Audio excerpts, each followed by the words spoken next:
Hi గారు from our channel. ప్రస్తుతం మనతో పాటు దాము బాలాజీ గారు సీనియర్ జర్నలిస్ట్ ఉన్నారు. వాడితో ఒకసారి మాట్లాడదాం. సార్ నమస్కారం. నమస్తే. సార్ రామోజీరావు గారి మార్గదర్శి పైన ఎప్పటి నుంచో కూడా ఒక కేసు నడుస్తూనే వస్తుందిగా. ఇప్పుడు దాంట్లో ఒక కీలక పరిణామం చోటు చేసుకుంది సార్. రామోజీరావు గారు తప్పు చేశారు అని చెప్పేసి వాళ్ళ ఫ్యామిలీ మెంబర్సే కోర్టులో ఒప్పుకున్నట్టుగా వార్తలు వినిపిస్తున్నాయి. అంటే ఆయన తప్పు చేస్తే మాకేం సంబంధం అన్నట్టుగా వీళ్ళ కొడుకులు మాట్లాడుతున్నారని చెప్పేసి చెప్తున్నారు. మరి నిన్న కోర్టులో ఏం జరిగింది? మరి నిజంగా రామోజీరావు గారు తప్పు చేశారా? మరి దీని గురించి మీరేం చెప్తారు సార్? నిన్న కోర్టులో అంటే ఇక్కడ తెలంగాణ హైకోర్టులో మార్గదర్శి కేసు. మార్గదర్శి అంటే రెండు ఉన్నాయి బేసిక్గా. మార్గదర్శి ఫైనాన్సియర్స్ వేరు, మార్గదర్శి చిట్ ఫండ్స్ వేరు. మార్గదర్శి చిట్ ఫండ్స్ మీద ఏమో ఆంధ్రప్రదేశ్ ప్రభుత్వం జగన్ ఉన్నప్పుడు సిఐడి కేసులు వేశారు. దాన్ని ఇప్పుడు చంద్రబాబు రిటర్న్ తీసుకుంటున్నాడు. ఆ కేసులు ఏమో నిలబడవు.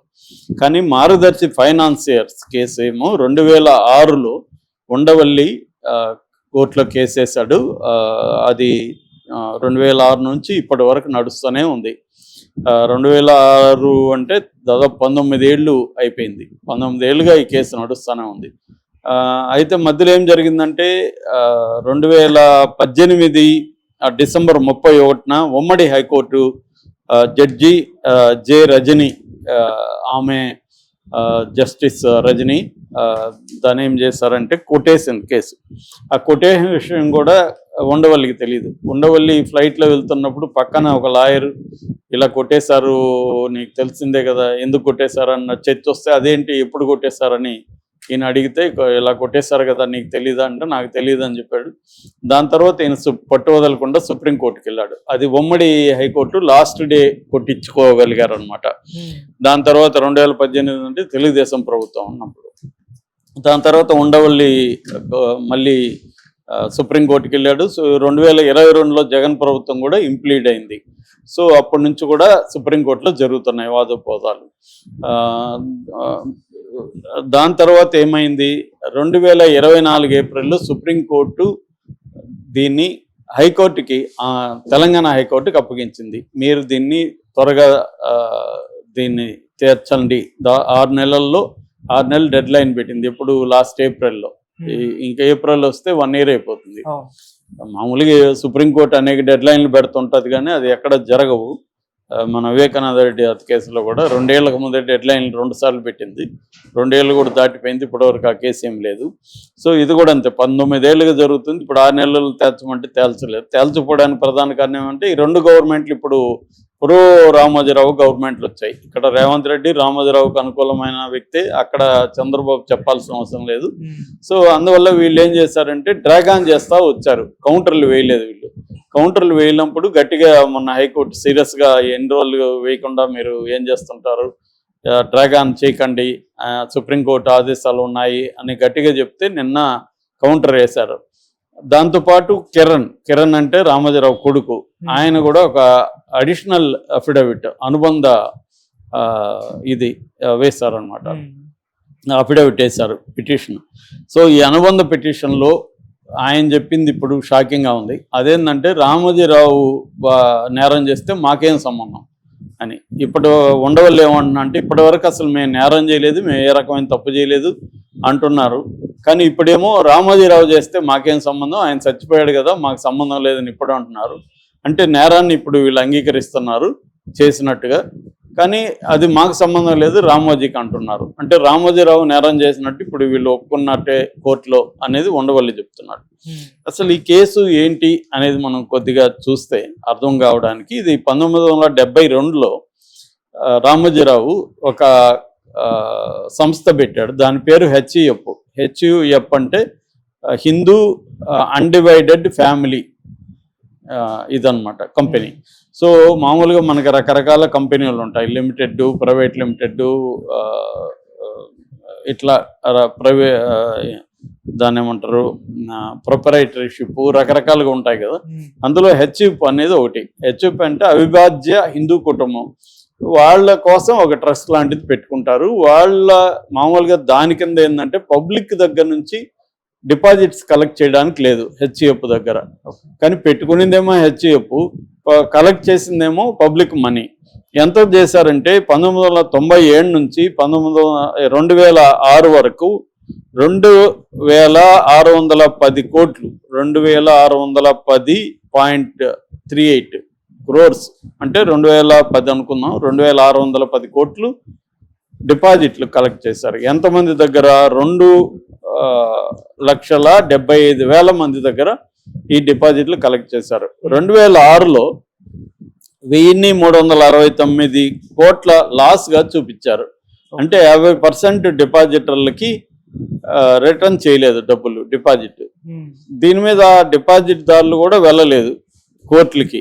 సో ఇప్పుడు ఈయన వెళ్ళి 2006లో ఈయన కేసు వేశాడు. దాని తర్వాత సుప్రీంకోర్టుకి 2018 తర్వాత 19 ఆ ప్రాంతంలో సుప్రీంకోర్టుకి వెళ్ళాడు. 22లో జగన్ వెళ్ళాడు. దీని తర్వాత ఏమైందంటే ఈ డిపాజిటర్ల వివరాలన్నీ చూపించమన్నారు వాళ్ళు. సుప్రీంకోర్టు అవి లారీలకు వేసుకుని పోయి చూపించారు. అట్లా కాదు, నాకు సాఫ్ట్ కాపీ కూడా ఇమ్మని అడిగాడు. దాని తర్వాత ఇక్కడ మళ్ళీ వాదించి సాఫ్ట్ కాపీలు ఫైనల్గా ఇచ్చారు. సో దీంట్లో ఏంటంటే చాలా మంది ఒకే పేర్లతో ఉండడం, తర్వాత ఇదంతా కూడా సగం డిపాజిట్లు వీళ్ళ బ్లాక్ మనీని వైట్ చేసుకోవడానికి, అందుకనే కంప్లైంట్లు ఇవ్వలేదు అనేది ఉండవల్లి చెప్తున్నాడు.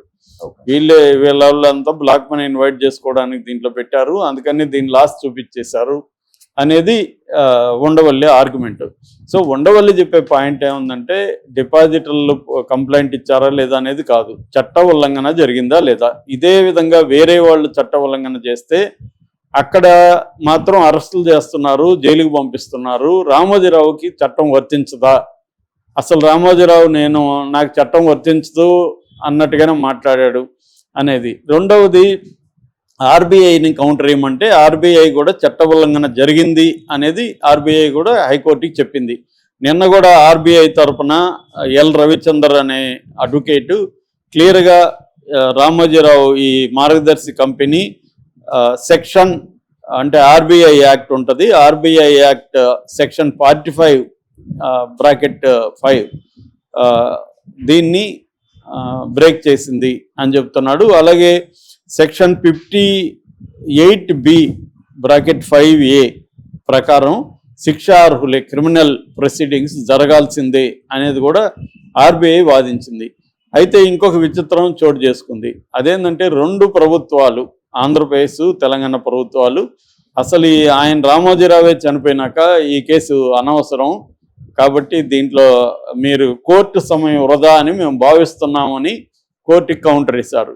అంటే కోర్టుకి సలహా ఇచ్చారనమాట రెండు గవర్నమెంట్లు, కేసుని దీన్ని పట్టించుకోకుండా మూసేయండి అని.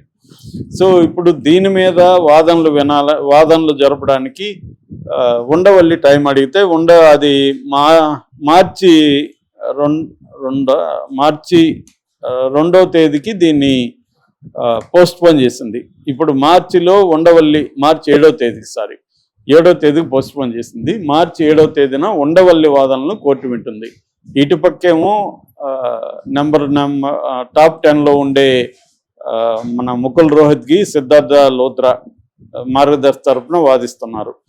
వాళ్ళకి వ్యతిరేకంగా ఉండవల్లి చాలాసార్లు చెప్పారు, వాళ్ళ ముందు నేను అసలు బచ్చాగాన్ని, వాళ్ళ ఇంగ్లీషు, వాళ్ళ వ్యవహారం, వాళ్ళని దించుతారు, ఏమీ జరగదు, నాకు నమ్మకం లేదు, కానీ పోరాడుతూనే ఉంటానని ఆయన చెప్తా వచ్చాడు. ఇప్పుడు అట్లీస్ట్ ఆయనకు సగం విజయం సాధించినట్టుగా ఆయన చెప్తున్నాడు. ఎందుకంటే వాళ్ళ సొంత కొడుకే మా నాన్న తప్పు చేశాడని ఆయన ఒప్పుకున్నట్టు అయింది కోర్టులో అనుబంధ పిటిషన్లో. ఆయన తప్పు చేస్తే మాకేం సంబంధం, అది ఆయన తప్పు చేసిన ఆయన చనిపోయాడు కదా, ఇప్పుడు మా మీద ఎందుకు మేము కేసు పెట్టారని. కానీ అలాగా వర్తించదు, చట్టాలు క్లియర్గా చెప్తున్నాయి. ఇది కంపెనీ వ్యవహారం, ఇది వ్యక్తి చేసింది కాదు.